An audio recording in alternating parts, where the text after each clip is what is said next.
विश्व साहित्य की सबसे प्राचीन रचना ऋग्वेद है।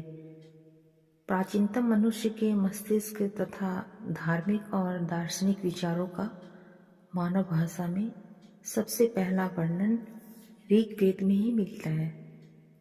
मनुष्य के आदिम कला कौशल के और भी चिन्ह पाए जाते हैं, जैसे कि मिस्र की पिरामिडें और कब्रें इसका उदाहरण है।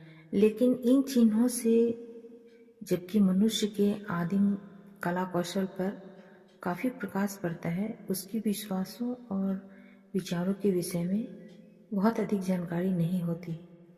अपनी प्राचीनता के कारण ऋग्वेद सिर्फ हिंदुओं या भारतीयों की चीज़ आज नहीं रह गई है। यह विश्व साहित्य का ग्रंथ और सारे संसार के ऐतिहासिकों तथा पुरातत्ववेताओं की अमूल्य संपत्ति बन गया है। नमस्कार। आज की चर्चा में ऋग्वेद। चारों वेदों में ऋग्वेद का स्थान सबसे मुख्य है। उसकी दो वजह हैं। एक यह कि ऋग्वेद अन्य वेदों की अपेक्षा सबसे अधिक प्राचीन है, और दूसरी उसमें अन्य वेदों की अपेक्षा अधिक विषयों का समावेश है। यजुर्वेद और सामवेद में याज्ञिक मंत्रों की प्रधानता है। ऋग्वेद में वैदिक काल की सारी विशेषताओं के अधिक विशद और पूर्ण वर्णन मिल सकते हैं। सवाल है कि ऋग्वेद का अध्ययन क्यों जरूरी है। इसका उत्तर हमें अच्छी तरह समझना चाहिए। ऋग्वेद की भाषा उत्तरकालीन संस्कृत से बिल्कुल अलग है, इसलिए उसका पढ़ना और समझना परिश्रम साध्य है। आजकल का कोई विद्वान इतना परिश्रम करना स्वीकार नहीं करता।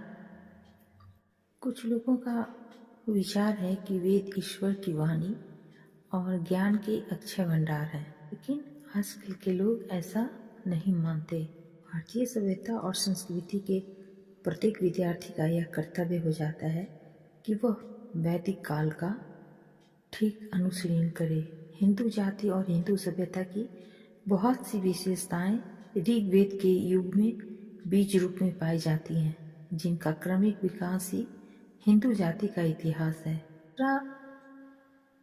आदिम मनुष्य की मानसिक स्थिति समझने का ऋग्वेद से बढ़कर दूसरा साधन हमारे पास नहीं है। यदि हम मनुष्य को समझना चाहते हों, जो कि दर्शन शास्त्र का ही नहीं ज्ञान मात्र का उद्देश्य है, तो हमें उसके क्रमिक विकास का अध्ययन करना ही होगा। मनुष्य को किसी एक क्षण में पकड़कर ही हम नहीं समझ सकते। एक तीसरा कारण भी है ऋग्वेद का अध्ययन पढ़ने का उत्पन्न हो गया है।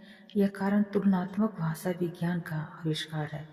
संस्कृत संसार की सबसे प्राचीन भाषाओं में है। उसका ग्रीक, लैटिन, फारसी आदि दूसरी आर्य भाषाओं से अधिक घनिष्ठ संबंध है। ऋग्वेद के मंत्रों की रचना कब हुई, इसका निर्णय करना बहुत कठिन काम है, किंतु उनके अत्यंत प्राचीन होने में किसी को संदेह नहीं है। ऋग्वेद की प्राचीनता का अनुमान कई प्रकार से किया जा सकता है। महाभारत हिंदुओं का काफी प्राचीन ग्रंथ है। डॉक्टर वेलवेलकर का मत है कि महाभारत की मुख्य कथा बौद्ध धर्म के प्रचार से पहले लिखी गई थी। बुद्ध जी का समय 557 से 477 ईस्वी पूर्व है। महाभारत के कई संस्करण हुए। ऐसा माना जाता है कि सबसे पहले संस्करण का नाम जय था, जिसमें कौरव पांडवों के युद्ध का वर्णन था। दूसरा संस्करण भारत का लाया, जिसमें शायद 24,000 श्लोक थे।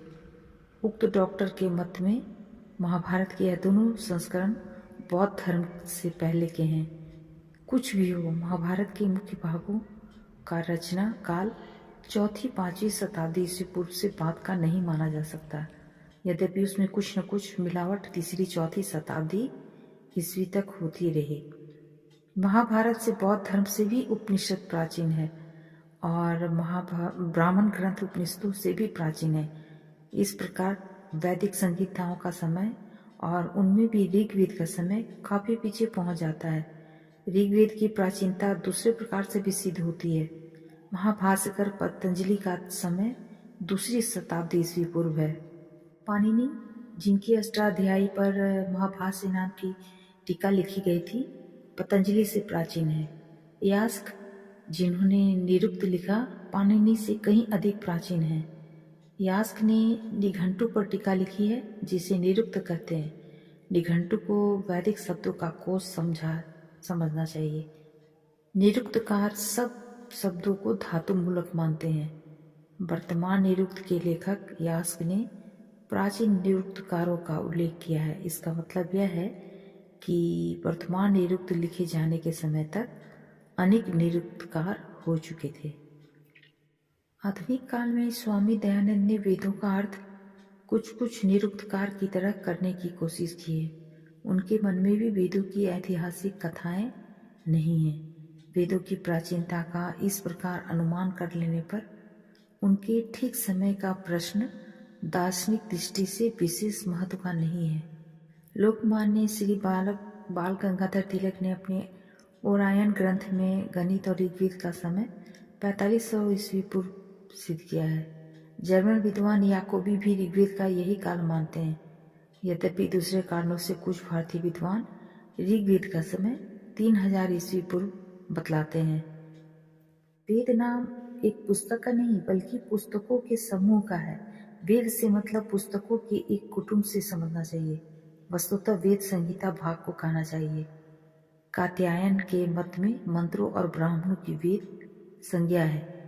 इसका अर्थ यह हो सकता है कि उपनिषद वेद नहीं है।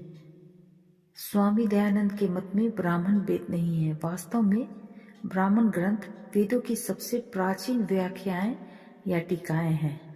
आधुनिक विद्वान भी संहिता भाग को ही वेद नाम से पुकारते हैं, परंतु आस्तिक विचारों के विश्वासानुसार वेद से मतलब संहिता अर्थात मंत्र भाग, उसका ब्राह्मण, उससे संबंध अरण्यक और उपनिषद, इन सब से है। ऋग्वेद के कुल सूक्तों की संख्या लगभग 1028 है। सबसे बड़े सूक्त में 164 मंत्र हैं और सबसे छोटे में केवल 2।